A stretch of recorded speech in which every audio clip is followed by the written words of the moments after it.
우리 세포 환경을 그냥 올바르게 만들어준다. 세포가 정상적인 활동을 할 수 있도록 도와준다. 이런 음식이라고 생각하시면 될 것 같아요. 뭐 어디에 좋다, 어디에 좋다 이렇게보다는.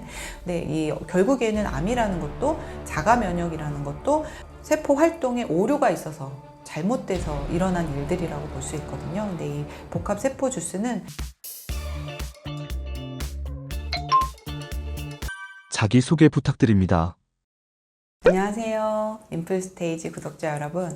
저는 음식을 통해서 많은 환자분들에게 건강과 행복을 찾아드리고 또 약국에서 상담도 하지만 음식 치유 강의도 하고 있는 강남 이로운 약국의 황혜연 약사라고 합니다. 반갑습니다. 약 때문에 어려움이 있으셨다는데 맞나요? 네, 제가 이 얘기는 별로 안 하려고 늘 하지만 그래도 많은 분들에게 좀 희망을 드릴 수 있는 얘기라서 솔직히 좀 말씀을 드리면 제가 약사지만 부끄럽게도 한 10년 전에 불면증이 굉장히 심했었어요. 그런데 이제 제가 약사라서 수면제를 안 먹어야 되는데 너무 심하다 보니까 이제 수면제를 한 2년 반 정도 먹게 됐습니다. 그런데 그 부작용으로 너무 우울증이 심각해지다 보니까 또 자살 충동 막 이런 것들이 너무 심해져서 굉장히 고생을 했는데 이때 이제 제가 병원에 가서 받은 처방은 더 강한 정신과 약물과 또 정신병원에 입원하는 방법밖에 없다고 이제 이야기를 들었어요. 근데 그때 당시 제가 고등학생 아이도 있었고 또 한참 학교 다니는 어린 아이도 있는 그런 엄마로서 그렇게 제 삶이 그런 약들로 또다시 새로운 약들의 부작용 속에 제가 빠져서 살 수는 없을 것 같다라는 그런 생각이 들었습니다. 그래서 그때부터 제가 이제 여러 가지 재활이 시작되는데 그 중에 이제 저에게 정말 제가 진짜 밝은 빛으로 나갈 수 있게 했던 공부가 바로 이제 이 음식 치유고 또 제 스승님이신 그 푸드닥터 한영선 박사님의 이 푸드닥터 공부였어요. 그래서 그때 이 공부를 하면서 온전히 제가 완벽하게 이 치유를 할 수가 있었고요. 그리고 단순히 치유 정도가 아니라 지금은 정말 건강인으로 거듭나서 또 이 불면증을 비롯해서 많은 어떤 난치성 환자분들의 삶을 다시 되찾아드리고 활력도 되찾아드리고 또 건강도 찾아드리는 그런 일을 할 수 있게 된 어떻게 보면 고마운 계기인 것 같아요. 불면증은 얼마나 심각하셨나요? 그러니까 처음에는 약이 정말 잘 들었어요. 조금만 먹어도 금방 잠이 들어서 저는 그래도 어떻게든 수면제를 안 먹으려고 건너 매일은 안 먹고 그렇게 먹었는데 어느 날부터는 제가 안 먹으려고 노력을 한다고 생각했는데 어느 날 매일 먹고 있는 거예요.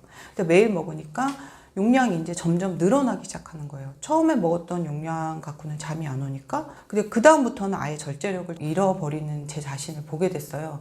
근데 그때는 이미 때가 늦은 거였죠. 그래서 한 알이 두 알이 되고 나중에는 그때 당시 제가 또 좀 여러 가지 정신적으로 좀 힘든 일이 있었어요. 그러다 보니까 이제 더 건강이 약해지면서 잠을 더 못 자는 상황, 또 약물에 중독까지 있는 상황이 되다 보니까 제가 일반적인 수면제로는 아예 잠이 안 왔어요. 그래서 한 석 달은 하나도 못 자는 상황이 됐었고 수면제로도 잠을 고칠 수 없는 상황이 된 것도 너무 큰일이었지만 여기에 이제 부작용으로 심각한 이제 우울증이 오기 시작했어요. 그리고 너무 우울하고 또 통증도 너무 심하다 보니까 삶을 더 이상 이어나가고 싶은 어떤 몸의 상태, 마음의 상태가 다 안 됐던 거죠. 그래서 지금 생각해 보면 그때 정말 다시 다른 약물로 더 독한 약물로의 선택을 제가 했다면 지금 이 자리에 아마 없었을 것 같습니다.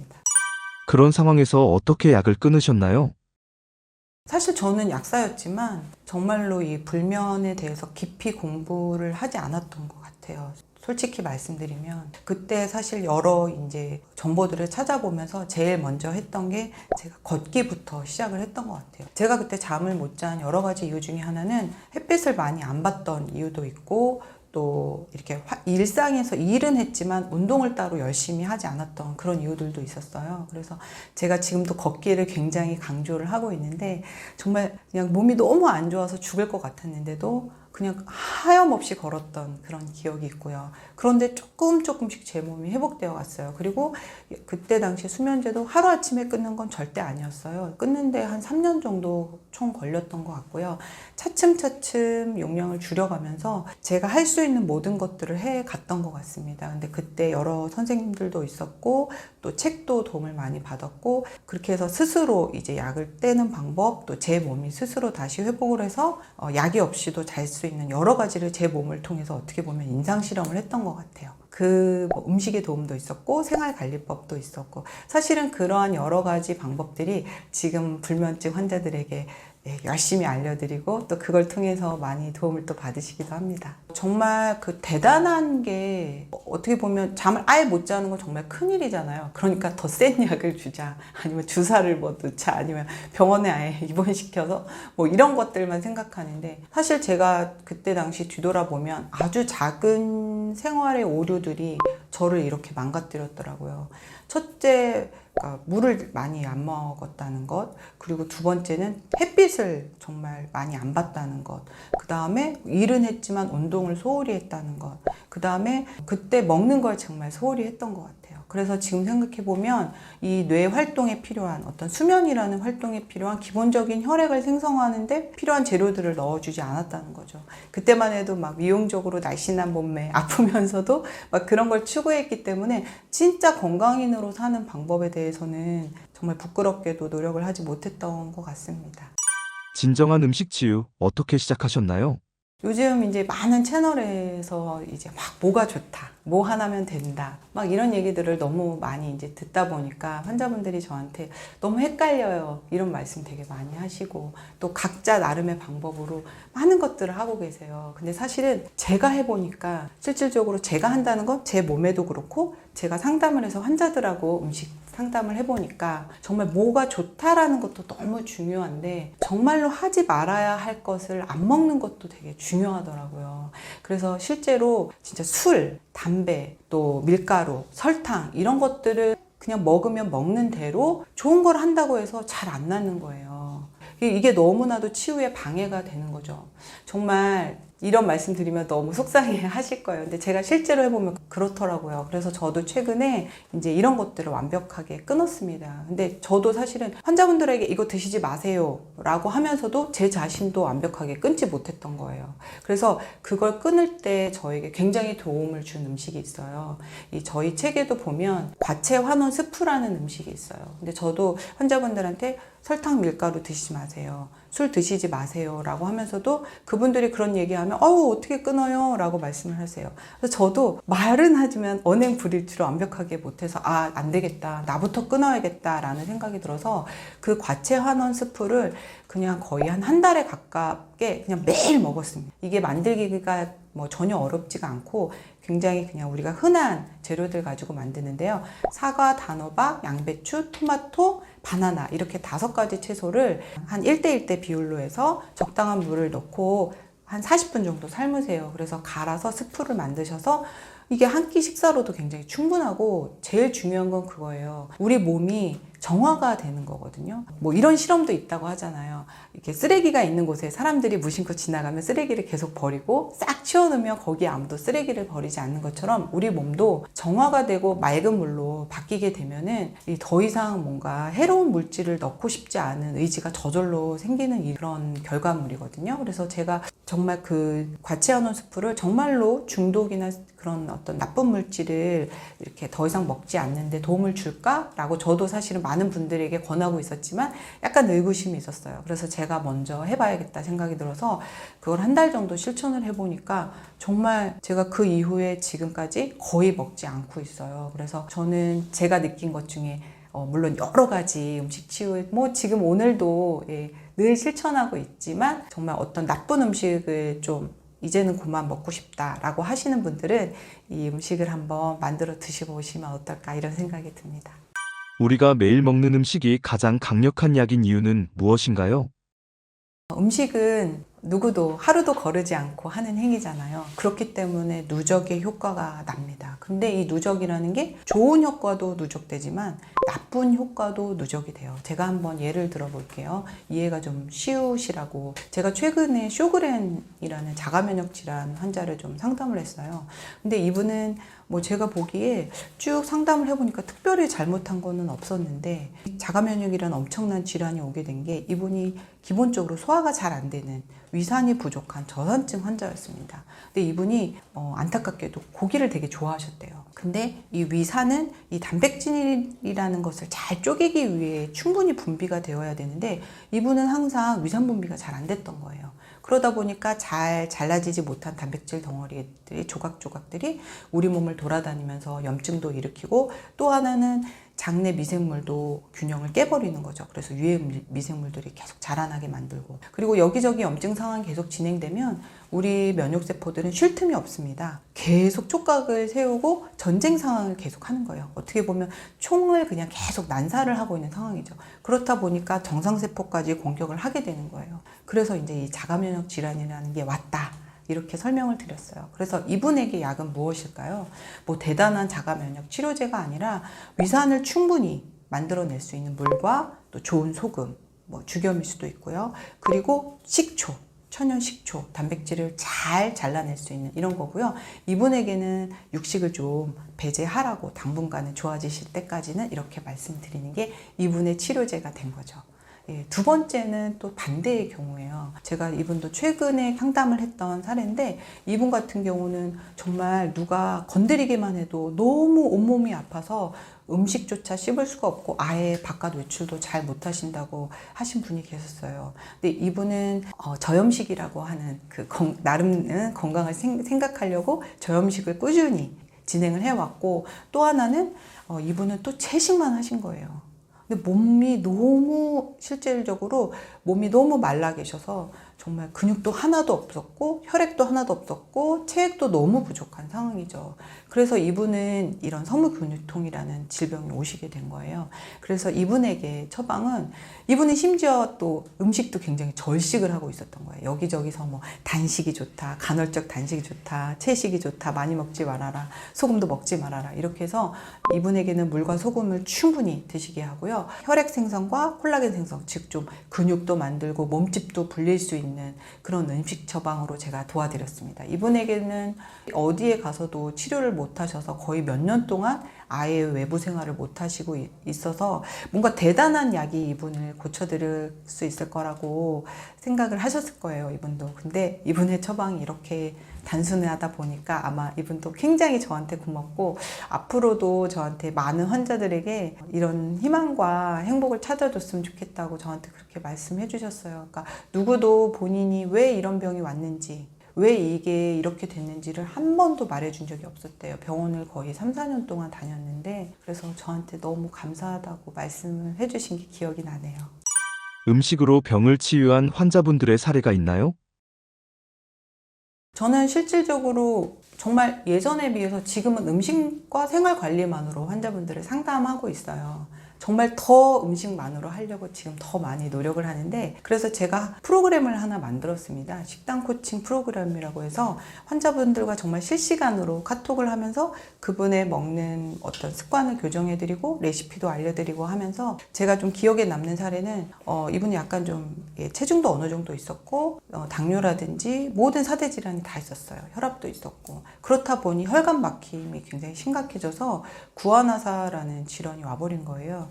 여자분이셨는데 이게 한 1년 뭐 그 정도 됐는데 완벽하게 풀리지 않는 거예요. 그러니까 얼마나 미용적으로 굉장히 불편하셨겠어요. 뭐 한의원도 가서 침도 맞아보고 병원 치료도 해보셨는데 어느 정도는 좋아졌지만 한 20-30%는 완벽하게 해결이 안 돼서, 제가 이분의 이 혈관의 상황만 좋아지면 이 병이 나을 것 같더라고요. 근데 이분이 운동도 전혀 안 하시고 투잡을 하셔서 너무 바쁜 상황이었어요. 그래서 음식을 정말 좀 아무렇게나 드셨어요.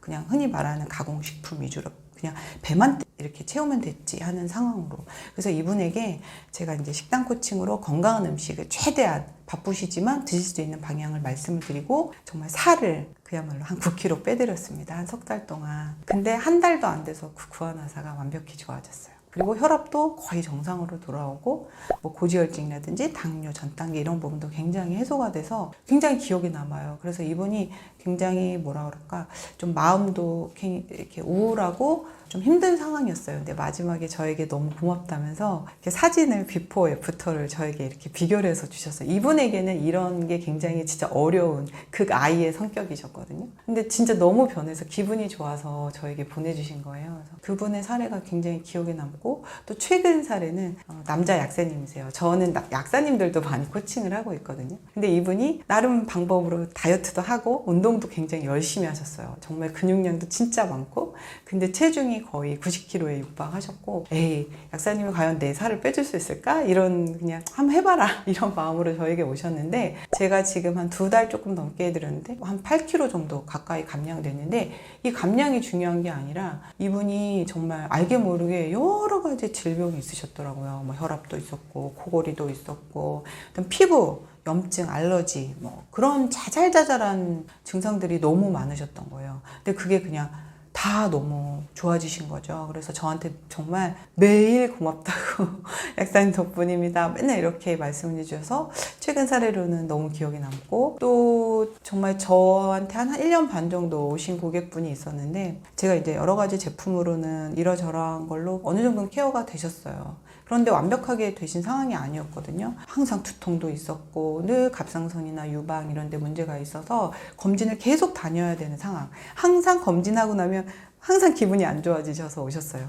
다 걸려드니까. 그래서 다 재검 이렇게 나오셨죠. 그래서 그분이 이제 마지막으로 제가 그냥 저한테 속는 셈 치고 한번 저한테 식단 코칭 받아봐라 했는데 2주밖에 안 해드렸어요. 근데 이분이 체중이 한 6kg 7kg 이상 빠지셨고, 이 식단을 이제 혼자서 저한테 배우고 나서 하셨는데, 이분이 이러저러한 증상들이 있는 것도 문제였지만 늘 이 비만 때문에, 여자분이기 때문에 기분이 안 좋으셨거든요. 근데 비만이 바로 해소가 되니까 여러 가지 가지고 있었던 자잘자잘한 그런 증상들이 싹 없어지면서 건강 점수가 무려 이제 100점 만점에 거의 뭐 97점인가 기록을 하셨어요. 그래서 검진에 아무것도 나오지 않고 오히려 너무 건강한 어떤 3%? 3, 4%의 그 수준의 대한민국 이제 평균의 한 3, 4%에 들어간다 이러니까 너무 기분이 좋으셔서 지금 현재는 뭐까지 하시냐면 운동도 싫다, 나는 식단도 싫다 이런 분인데, 저랑 막 마라톤 대회까지도 같이 5km 마라톤도 도전하시고, 지금도 막 올해도 또 우리 하자 막 이런 말도 하는데, 저한테 늘 감사하다고 이렇게 말씀을 해주세요. 그래서 그런 사례들이 많이 기억에 남습니다. 현대인들의 식생활 중 가장 큰 문제는 뭐라고 생각하시나요? 저는 사실 이 말이 좀 어떻게 보면 충격일 수도 있어요. 엄마가 해주는 밥, 할머니가 해주시는 밥, 다 건강하다고 생각하잖아요. 사실 집밥만 먹어도 행복하다 이런 말씀 많이 하시는데, 저는 집밥의 개혁이 필요하다고 생각을 합니다. 지금 현재 집밥은 너무 망가져 있어요. 그 이유 중에 하나가 빨리 이제 맛있게 하기 위해서 소스나 양념류들, 설탕 이런 것들이 마치 레시피에 그냥 너무 당연하게 지금은 사용이 되고 있습니다. 그리고 순수하게 어떤 자연의 재료로 가지고 음식의 맛을 내는 게 아니라 거기에 가공식품이나 이런 것들을 섞어 들어가는 게 그냥 그렇게 돼도 집밥인 게 너무 당연한 현실이 되어 있는 거죠. 아마도 집에 냉장고를 열어보시면 굉장히 많은 소스나 양념류들을 사용하고 있는 걸 아마 다들 느끼실 거예요. 그래서 저는 집밥의 개혁이 정말로 필요하다. 그리고 두 번째는 음식을 먹는 목적이 건강에 있지 않습니다. 지금 음식을 먹는 목적이 즐거움이나 아니면 불만 해소. 나 오늘 열받아서 뭐 좀 먹어야겠어. 오늘 진짜 너무 스트레스 받아서 뭐 맛있는 거 먹으러 가야겠어. 이런 분들이 대부분 먹는 음식이 건강을 해롭게 하는 음식들이에요. 아마도 이거에 동의하지 않는 분들은 없을 거예요. 오늘 야 신난다 하고 먹는 음식이 뭐 건강식인 분들은 거의 없으시잖아요. 그래서 음식을 먹는 목적과 결과물이 전혀 다르다. 그래서 저는 그게 좀 너무 걱정이 되고, 이게 반드시 바뀌어야 된다. 왜냐하면 즐거우려고 먹는 음식이 좀 있으면 그것 때문에 괴로움이 될 수 있다는 거죠. 그래서 저는 두 번째는 그걸 좀 지적을 하고 싶고, 세 번째는 음식과 내 건강 상태의 연결과 상관관계에 대해서 부정을 하고 싶은 건지 아니면 외면을 하고 싶은 건지 잘 모르겠습니다. 저는 사실 약국을 현재 하고 있으니까 설사를 해요. 지금 소화가 안 돼요 하면서 소화제나 그 지사제 이런 걸 사가지고 가세요. 그러면서 이거 먹고 술 마시러 가면 되죠. 술 마시러 가도 되나요? 이런 걸 물어보세요. 근데 지금 내가 여기 불편하다고 분명히 내 몸의 소리를 분명히 나에게 신호 전달을 했는데도 나는 그걸 그냥 약으로 억제해놓고 나는 모르겠다 외면하고 다시 나쁜 음식을 드시러 가니까 참 그게 너무 안타깝다는 생각이 많이 들어요. 그래서 외면한다고 해서 내 몸에 그런 일이 일어나지 않는 건 아니거든요. 내 몸이 지금 불편하다는 사인, 신호를 보낼 때 내 몸을 좀 안아주시고 그 소리를 외면하지 말아 주셨으면 좋겠다, 이런 말씀 드리고 싶습니다.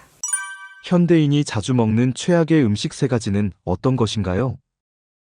욕먹을 것 같은데 그래도 솔직하게 특정 음식을 좀 찝어서 말씀을 드리면, 우리가 한식은 건강하다. 이렇게 많이 하고 우리가 지금 아픈 이유가 서구식이다, 서구화된 거다. 근데 물론 그것도 틀린 말은 아니에요. 하나의 예를 한번, 고기 요리를 예를 한번 들어볼게요. 스테이크 또는 바비큐 보면 소금 후추 정도 치고 아니면 허브 정도 해서 구워서 먹잖아요. 근데 우리나라 육류 문화는 이상합니다. 지금 설탕 양념 내지는 설탕에다 고추장, 고추장도 굉장히 당분이 많은 음식 중에 하나거든요.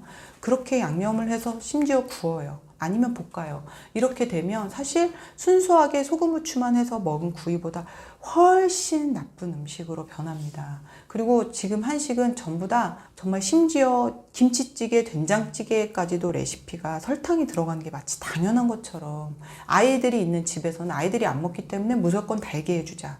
이렇게까지 되어 있어요. 그리고 지금은 심지어 나물류에도 설탕을 친다고 합니다. 그래서 저는 망가진 한식, 이게 지금 최악의 음식이라고 말씀드리고 싶고요.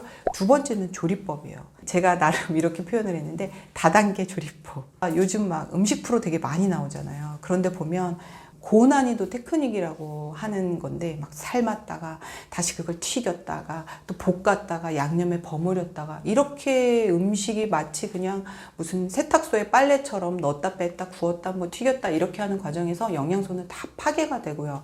그 안에 기름들은 다 산화가 되고요. 거기에 있는 효소들은 다 망가집니다. 그렇게 되면 이거는 우리 몸을 정말 도와주는, 우리 몸을 건강하게 하는 음식이 아니라 그냥 거의 독소 수준이라고 할 수 있어요.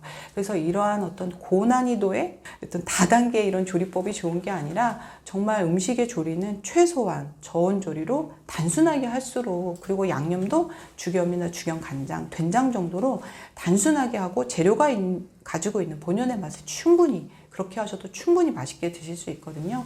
그래서 이런 어떤 고난이도 테크닉의 음식은 어쩌다 한번 드시고요. 우리 가정에서는 그냥 건강하게, 정말 요리 못해도 이건 하실 수 있거든요. 그 재료가 가진 본연의 그 조리법을 좀 배우셔서 하시면 좋을 것 같다, 이런 말씀드리고요. 세 번째는 바로 오래 장기 보관할 수 있는 가공식품이에요.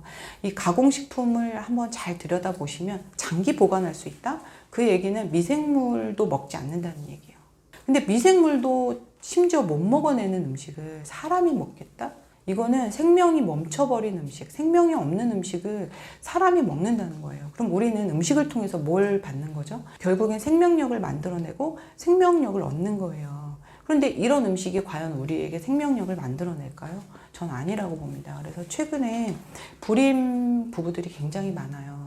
근데 그 부부들의 이렇게 제가 쭉 보면은 두 분 중에 한 분 또는 두 분 다 좀 요즘 결혼이 좀 늦어지면서 독신 생활을 오래 하다 보니까 혼자 먹기 편리한 게 대부분 가공식품이에요. 그 중에 하나가 밥조차도 혼자 밥을 해서 드시기 싫기 때문에 기본 밥부터 가공식품을 선택을 한다는 거죠. 거기서 이미 생명력이 없는 음식을 꾸준히 먹어왔기 때문에 생명을 저는 잉태하기 어렵다고 생각이 들어요. 그래서 저는 가공식품 중에서도 제일 기본이 되는 밥, 이것부터 좀 살아있는, 정말 이렇게 어느 정도 보관하면 곰팡이도 나고 네, 변질돼야 맞는 거거든요. 미생물이 먹었다는 의미니까. 그래서 저는 가공식품의 사용을 좀 최소로 하는 게 좋다, 이런 말씀 드리고 싶습니다.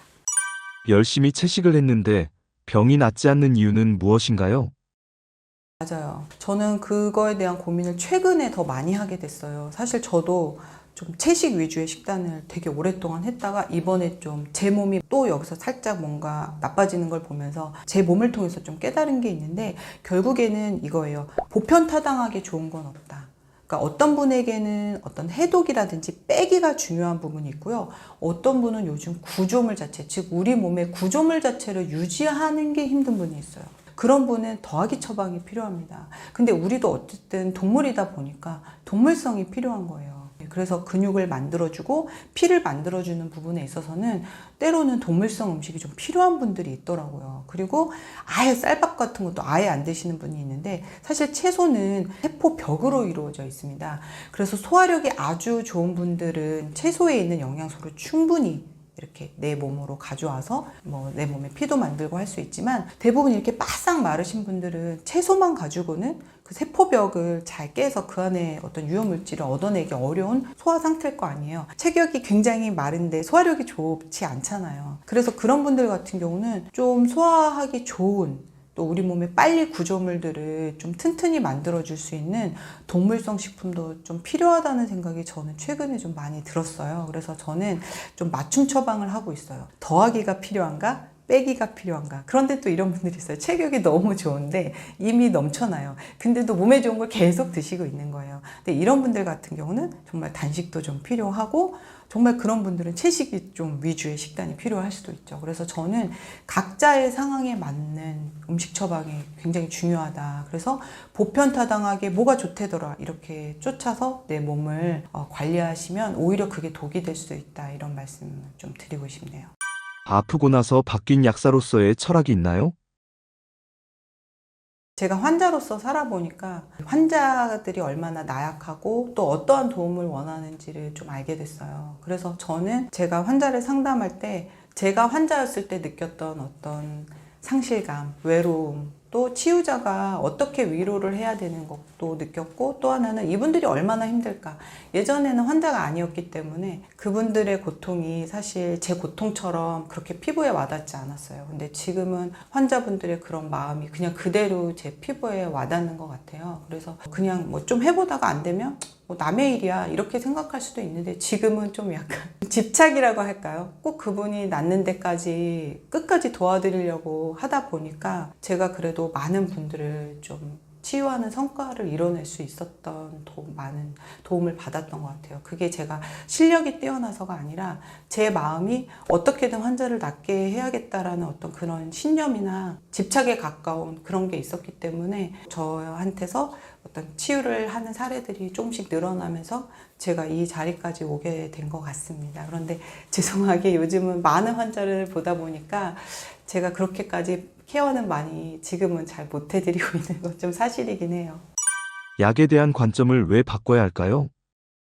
네, 저는 약사잖아요. 약도 필요해요. 단기적으로 쓸 때는 정말 너무 드라마틱한 게 필요하다고 생각합니다.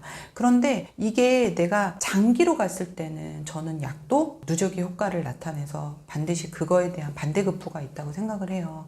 그래서 막 진짜 지금 두드러기가 나서 너무 가려워. 이럴 때는 뭐 스테로이드 제도 쓸 수 있고 항히스타민제도 필요합니다. 당장 오늘 죽을 것 같은데. 근데 이 가려움이 매일매일 3년, 5년 됐는데 항히스타민제와 스테로이드제로 이 증상을 다룬다면 저는 안 된다고 생각을 해요. 물론 일상의 불편함은 조금 의지를 하면서 내가 시간을 벌고 그 안에서 내가 스스로 이게 왜 이 질환이 왔는지를 되돌아보고 뭐가 문제인지를 알아서 분명히 그분은 그 답을 알거든요. 예, 실제로 내가 뭘 먹어왔고 내가 뭘 잘못해야 하는지 자기 자신에게 있어요. 근데 이 약만 의지하면서 계속 그 증상을 다뤄간다면 분명히 그 약에 대한 저처럼 반대급부의 어떤 부작용 때문에 시달리고 그 증상은 좋아지지 않고 점점 더 심해져 갈 거라고 생각을 해요. 이렇게 표현하면 좀 이해가 되실까요?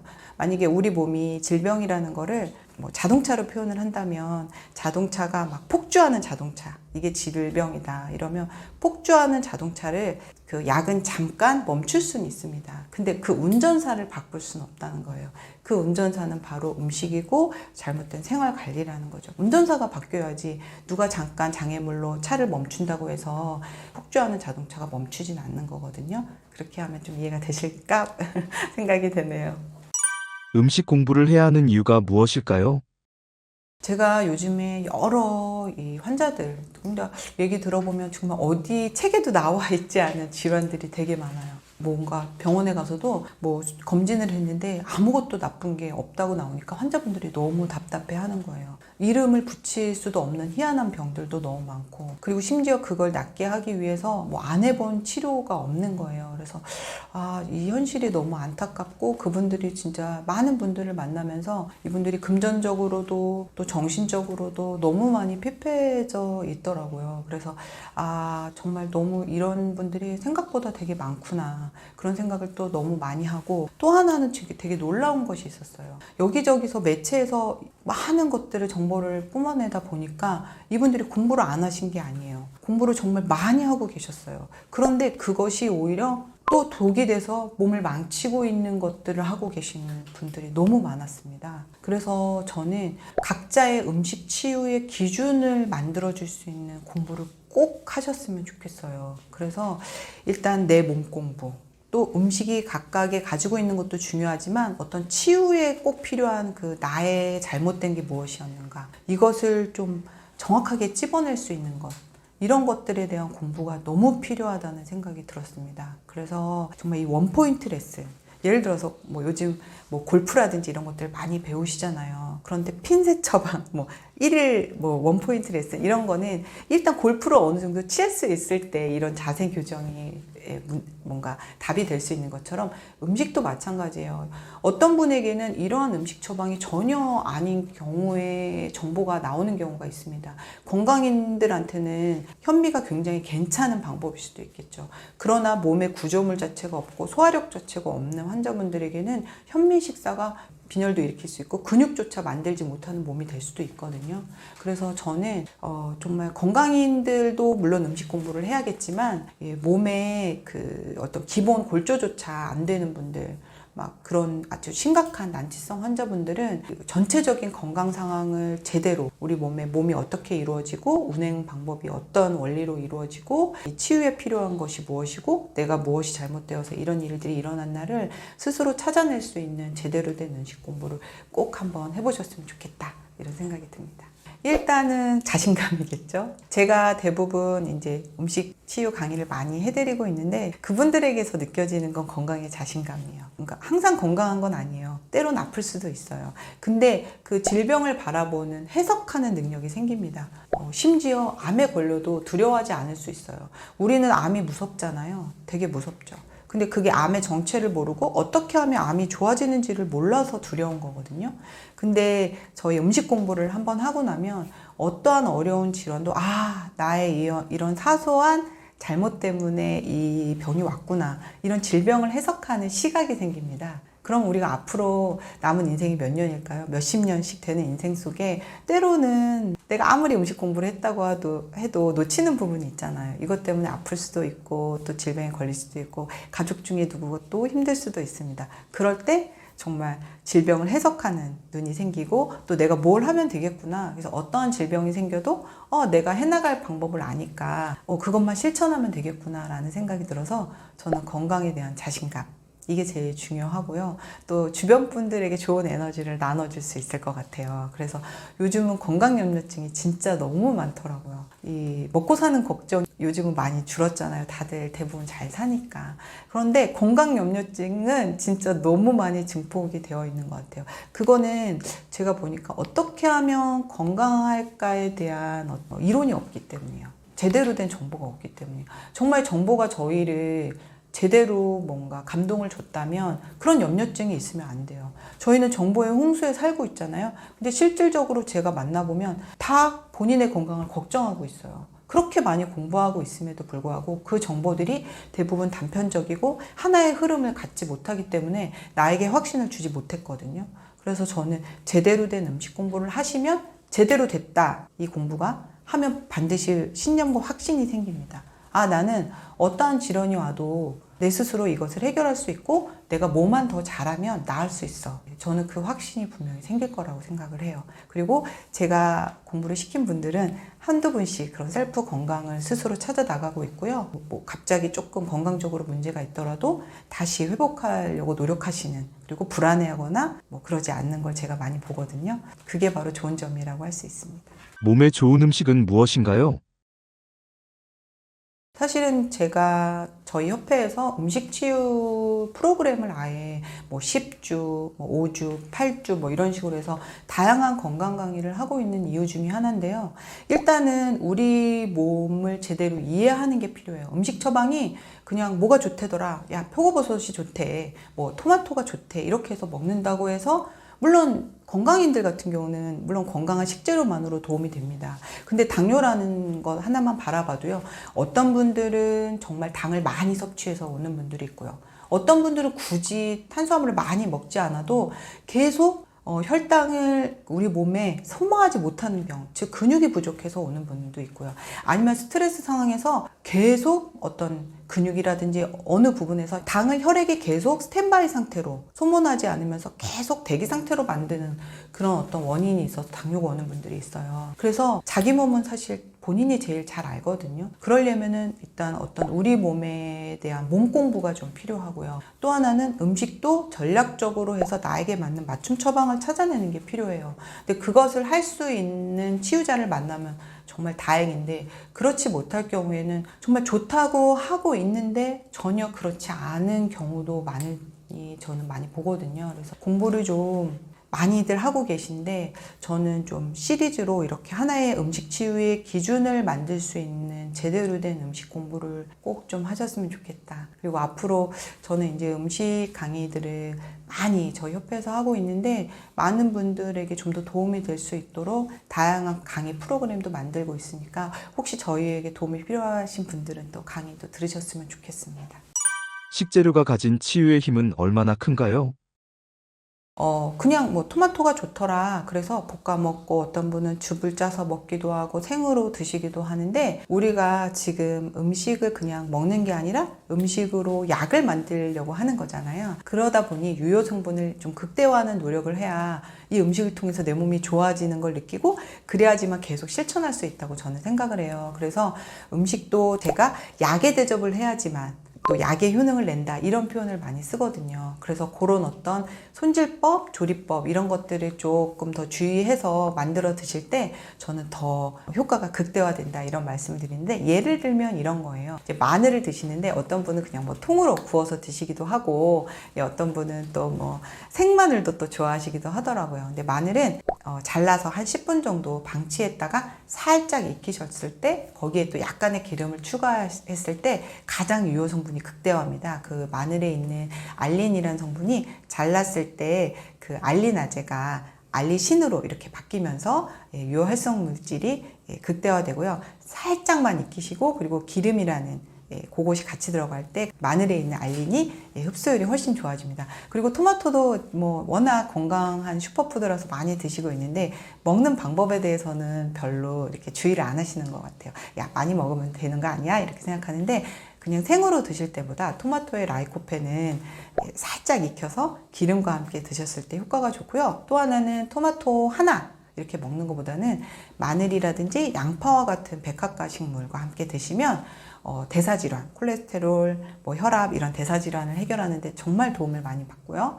또 하나는 토마토 하면은 항암, 이렇게 슈퍼푸드로 굉장히 유명하잖아요. 근데 항암력을 폭발시키는 방법은 토마토와 십자화과 채소라고 하는 그 설포라판이 풍부한 뭐 브로콜리, 뭐 배추, 또 양배추, 케일 이런 애들과 함께 드실 때 항암력이 풍부해집니다. 그래서 토마토를 드실 때는 그런 걸 좀 기억을 해서 드시면 더 좋을 것 같습니다. 그리고 또 예를 들면은 또 파래 하면은 정말 그 마그네슘이라는 미네랄이 굉장히 풍부해요. 근데 파래를 그냥 드시면은 그 마그네슘을 제대로 저희가 이용할 수가 없거든요. 그래서 파래를 드실 때는 식초와 함께 이렇게 드시면은 그 마그네슘이라는 미네랄을 흡수하는데 훨씬 도움을 많이 받습니다. 그래서 이런 것들을 좀 기억을 해서 드시면은 음식이 약이 될 수 있다, 이렇게 생각하시면 될 것 같아요. 수박, 어떻게 먹어야 효과가 극대화될까요? 네, 제가 이런 말씀을 드리면 어떤 분이 이러시더라고요. 야, 그 음식 쓰레기까지 먹으라는 거냐, 이런 말씀까지 해주신 분이 있는데, 수박이 또 비싸기도 해요. 요즘 많이 비싸졌어요. 근데 수박이 이 붉은색 과육은 라이코펜이라는 토마토에도 들어있죠. 이 강력한 항산화제가 들어있는데요. 그래서 속살만 먹을 것이 아니라 이 겉에 하얀 부분에, 과피 부분에는 이 시트룰린이라는 굉장히 좋은 혈관 확장약이 들어있습니다. 혈액순환도 잘 시켜서 심장약이 되고 또 신장약이도 돼요. 그리고 수박 씨앗에는 아르기닌이라고 하는 시트룰린과 굉장히 유사한 그런 어떤 혈관 확장 성분이 들어있습니다. 그러면 정말 전체를 먹는 게 좋겠죠. 그런데 게다가 과육에 들어있는 그 라이코펜은 삶아서 익혀서 드실 때 효과가 정말 좋아요. 그래서 수박은 첫째, 전체를 먹는다. 두 번째, 익혀서 먹을 때 더 유효 활성 성분을 많이 먹을 수 있다. 그럼 어떻게 드시냐면요, 수박탕을 해서 드시면 정말 최고의 심장약, 신장약이 될 수 있는데요. 수박탕을 만드는 방법은 정말 간단해요. 수박을 적당한 크기로 일단 잘라요. 그리고 안쪽 속살과 겉부분을 분리를 합니다. 먼저 겉부분만 넣고 물은 한 2-3배 정도 부어주세요. 그리고 한 3-40분 정도 물을 우린 다음에 그 겉에 그 부분은 이렇게 망으로 꼭 짜세요. 그래서 그 국물까지 그 안에 다시 넣은 다음에요. 그 국물에 이제 수박 안쪽 과육을 넣는 거예요. 그리고 과육에서 한 2-30분 정도 끓이면 흐물어지잖아요. 그러면 과육도 다시 물을 딱 짭니다. 그러면 수박탕이 돼요. 그래서 그 탕을 냉장고에 넣어놓고 하루에 1잔 또는 2잔. 근데 드시기 전에 수박은 칼륨이 굉장히 많거든요. 그런데 신장 환자분들은 이 칼륨이 많으면 좀 두려워하실 수도 있어요. 그래서 약간의 죽염이라든지 소금 또는 간장 이걸 타서 드시면 신장 환자분들도 걱정 없이 충분히 드실 수 있는 그런 어떤 신장약이 됩니다. 그런데 이것을 좀 더 잘 드시기 위해서는 또 이런 방법도 있어요. 안에 과육 부분은 맛있잖아요. 근데 그걸 짜서 먹으면 다 못 먹잖아요. 그러니까 그걸 갈아서 스프처럼 안에 빨간 부분, 과육 부분은 갈아서 스프처럼 드시는 것도 방법이니까 그렇게 해서 수박이 비싸고 귀한 수박을 이렇게 약처럼 해서 전체를 다 드시는 방법도 있습니다. 그래서 수박탕을 해서 드시면 굉장히 좋은 수박을 똑똑하게 먹는 방법이다. 제가 그렇게 해서 수박탕을 많이 권해드리는데 평소에 약간 그 소변 누는데도 좀 남자분들 이렇게 불편한 분들, 전립선 이런 분들한테도 많이 권해드리고요. 심장순환 잘 안 돼서 늘 힘들고 혈압이 있고 이런 분들 또 신장 환자들한테 사실 권할 약이 별로 없어요. 그래서 음식밖에는 이제 신장을 다시 되돌리는 방법이 없다 보니까 신장 약이라는 게 거의 없는 상황이거든요. 그런 분들은 음식도 사실은 조금 두려워하시기도 해요. 그런데 수박 정도는 드실 수 있잖아요. 그래서 그런 분들한테 많이 알려드렸는데 혈압도 굉장히 안정화되고 또 실질적으로 신장 관리하는 데도 많은 도움을 주어서 수박을 드시면 이렇게 해서 수박 전체를 약으로 만들어 놓고 이렇게 드셔보시는 것도 좋을 것 같습니다. 현미밥을 먹어도 당뇨가 낫지 않는 이유가 있나요? 이게 과거에는 괜찮았어요. 근데 요즘 현대인들은 현미조차 자를 수 없는 위장이에요. 좀 슬픈 현실인데 그렇다 보니까 위장의 기능이 굉장히 떨어져 있어요. 첫 번째는 과거에 우리 조상보다 많이 움직이질 않아요. 근데 위장은 물리적 소화, 그 위장의 3중 근육에 의해서도 소화력이 결정되고 또 하나는 옛날에 비해서 물을 많이 먹지 않습니다. 물을 또 많이 먹는다고 해도 물을 많이 빼내는 그런 음식을 많이 먹고 있어요. 첫 번째는 커피, 두 번째는 술, 담배, 또 굉장히 구워진 음식, 뭐 빵이라든지 이런 것들은 수분이 전혀 없는 음식을 먹고 있는 거죠. 그래서 과거 우리 조상대에 비해서 현대인들의 위장 능력은 굉장히 떨어져 있어요. 그래서 저희가 지금은 당뇨인들에게도 현미를 거의 권하지 않고요. 채소밥을 권하고 있습니다. 그래서 여러 가지 채소들과 함께 흰쌀밥이라도 혈당을 조절할 수 있는 여러 채소들과 함께 밥을 드셨을 때 혈당 관리가 굉장히 좋아지는 걸 저희들이 많이 보고 있거든요. 그래서 특히 또 당뇨인들에게 권하는 이제 채소는 우엉이라든지 더덕이라든지 뭐 표고버섯이라든지 마늘이라든지 토마토라든지 이런 채소들을 골고루 넣고 밥을 해서 드시면 그렇게 혈당 걱정 안 하시고 드실 수도 있고요. 또 각 그 채소들이 가지고 있는 좋은 이점이 있잖아요. 그래서 밥도 편안하게 드실 수 있으면서 혈당 조절도 되지만 항산화력 이런 부분에서도 도움이 되기 때문에 저희는 당뇨인들에게 채소밥을 많이 권해드리고 있는데 현미밥이나 잡곡밥을 예전에 드셨을 때 막 소화도 안 되고 속도 불편했는데 당뇨니까 나는 이걸 먹어야 돼 하고 드셨던 분들이 지금은 채소밥을 알려드리니까 너무 좋아하세요. 그래서 사실 당뇨인이라고 해서 굶어야 되는 건 아니거든요. 영양이 너무 필요합니다. 당뇨인들이 근육을 잘 못 만들고 혈액을 못 만들면 진짜 안 되거든요. 모든 치료의 시작, 치유의 시작은 소화에서부터 시작하는데 뭐 먹는 것 자체가 이미 불편한데 무슨 치유가 일어날 수가 있겠어요. 근데 그런 분들한테 저희가 채소밥을 많이 알려드리는데 굉장히 좋아하시고 또 결과도 잘 나고 있습니다. 일단은 지금 현재 당이 막 고공행진을 하고 있는 상태. 막 측정해 봤는데 너무 높아요. 그러면 저는 일단은 밥은 조금 채소밥이라고 해도 소량 또는 좀 배제를 건강인이라면 좀 배제를 하셔도 좋아요. 체격이 너무 없지 않은 분들은. 그리고 저는 원팬 푸드를 많이 권해드립니다. 그래서 어떤 재료든 좋아요. 그 뭐 청경채라든지 요즘 배추도 너무 맛있고요. 또 미나리라든지 뭐 냉이도 좋습니다. 각종 채소류를 한 1 정도의 비율로 하고 좋아하시는 육류든 생선이든 뭐 돼지고기, 소고기, 뭐 아니면은 요즘 갑오징어, 아구, 뭐 대구, 생태, 조개류 이런 것들을 한 1대1의 비율 채소와 육류나 동물성 음식은 한 1대1의 비율을 넣고요. 그냥 물만 최소량을 넣어도 돼요. 왜냐하면 채소에서 국물이 다 우러나오거든요. 여기에 이제 간만 맞추시면 됩니다. 그래서 전골이나 탕 형태로 드시면 이 하나의 음식으로도 충분히 영양적으로 굉장히 만족하시고요. 또 부족한 영양도 없고 먹을 때 기분도 굉장히 중요하잖아요. 근데 이렇게 드셨을 때, 아, 내가 좀 오늘 뭘 좀 부족하게 먹었네. 이런 느낌 별로 없거든요. 이렇게 원팬으로 전골이나 탕 정도 해서 제가 드시게 합니다. 그래서 실제로 이렇게 해서 밥은 최소량만 하고 아니면 혈당이 막 180, 190 이렇게 갈 때는 그래도 나는 좀 밥을 좀 먹어야겠어. 이런 분들은 제가 두부밥을 만들어서 드시게 해요.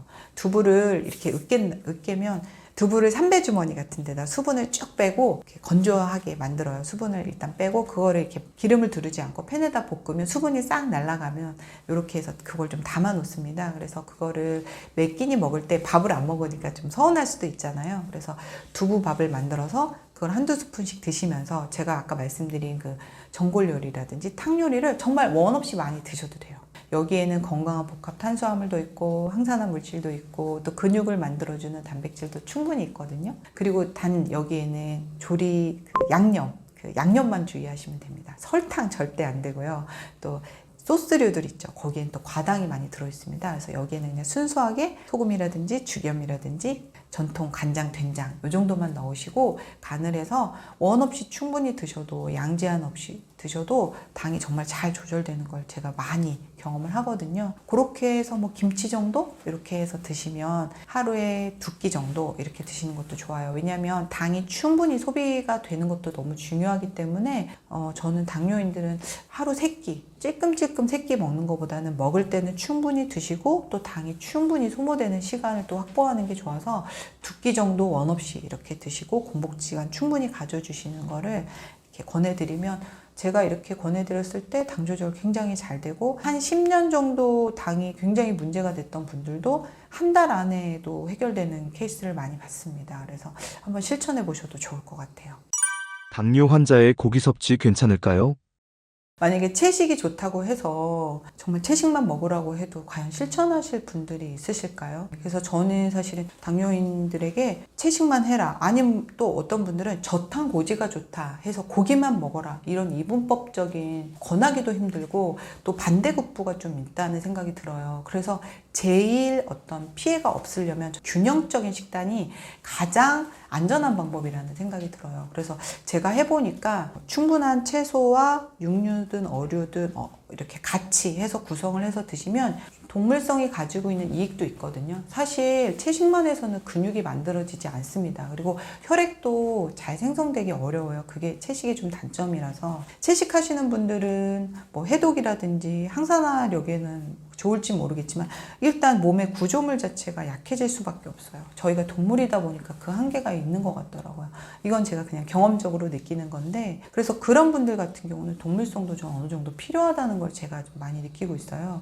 그래서 그럴 때는 그렇게 골고루 드시되 단, 양념과 조리 요것만 좀 주의를 해서 드시면 좋을 것 같고 정말 평생 고기를 많이 드셨던 분들이 어느 날 채식만 하라고 해서 그걸 과연 실천할 수 있을까요? 너무 그거는 그분에게 너무 큰 가혹한 것 같아요. 그래서 육식의 섭취를 좀 줄이되 육식이 가지고 있을 수 있는 어떤 병폐를 채소를 충분히 섭취하면서 그 부분의 부작용을 최소화한다면 저는 그 부분도 괜찮다고 하고 또 저는 음식 치유는 즐거워야 된다고 생각하거든요. 밥을 먹을 때마다 한숨을 쉬시면서 드신다면 저는 치유는 일어나지 않는다고 생각을 해요. 그래서 기분이 좋은 것도 저는 음식 치유의 한 부분이라고 생각을 해서 실천 가능한 방법을 제안을 하는데 어느 정도의 그 동물성이 가지고 있는 좋은 부분도 있으니까 그렇게 균형적으로 드시는 게 저는 괜찮은 방법이라고 생각이 들어요. 바람 억제 80% 효과내는 항암식품은 무엇인가요? 그 가지 하면은 그 강렬한 보라 색깔이 있잖아. 이게 어떻게 보면 보호색 같은 거거든요. 다른 어떤 그 동물로부터 이 나를 먹지 말아라 하는 그 보호색인데 실제로 그 보호하는 그 어떤 색깔만큼이나 강력한 파이토케미칼, 그러니까 항산화 물질 중에는 거의 1등이라고 할 수 있는 안토시아닌이라는 색소가 들어있습니다. 이 강렬한 빛깔만큼 항산화력도 뛰어나다 보니까 항암 작용도 굉장히 좋아요. 그 동맥경화 예방이라든지 항노화 효과도 있고, 또 가지의 이 안쪽 부분에는 클로르겐산이라고 해서 비만에도 굉장히 좋고, 또 지방을 잘 분해하고 중성지방을 억제하는 이런 성분도 들어있고요. 또 가지에 또 베타카로틴이라고 해서 또 굉장히 좋은 또 항산화 성분이 더 들어있어서 가지만 가지고도 막 암을 치료했다 이런 그 책도 있더라고요. 그래서 가지를 잘 활용하시는 게 좋은데, 가지는 살짝 익혔을 때 그 효능이 가장 좋고요. 또 껍질 부분에 유효 성분이 집중되어 있으니까 껍질을 제거하지 마시고 오히려 껍질 쪽을 더 잘 드셔주시는 게 좋습니다. 그런데 한 가지 주의할 점이요. 가지는 감자처럼요, 생으로 드실 때 솔라닌이라고 하는 독성이 있어요. 그래서 절대로 생으로 드시지 않는 게 좋고요. 또 하나는 가지의 안쪽 부분에 보면 씨앗이 굉장히 많잖아요. 이 씨앗은 어떻게 보면 보호 물질이 더 많이 들어 있습니다. 가지 입장에서는 이게 자식이다 보니까 이걸 먹은 동물은 탈이 나라 할 정도로 보호력이 너무 강하다 보니까 이게 이제 실질적으로 소화력이 없거나 또 환자분들 같은 경우는 오히려 탈이 날 수도 있어요. 그래서 그런 분들은 좀 씨앗을 오히려 제거하고 드시면 좀 안전할 수 있고요. 꼭 반드시 익혀서 드시는 게 굉장히 좋다. 그래서 가지를 그냥 가장 편리하게 드시는 방법은 가지를 송송 썰어가지고 밥하실 때 마지막에 뜸들일 때쯤 이렇게 가지밥을 해서 간장 양념 정도 해서 이렇게 드시면 좋을 것 같습니다. 염증 없애는 최고의 해독식품은 무엇인가요?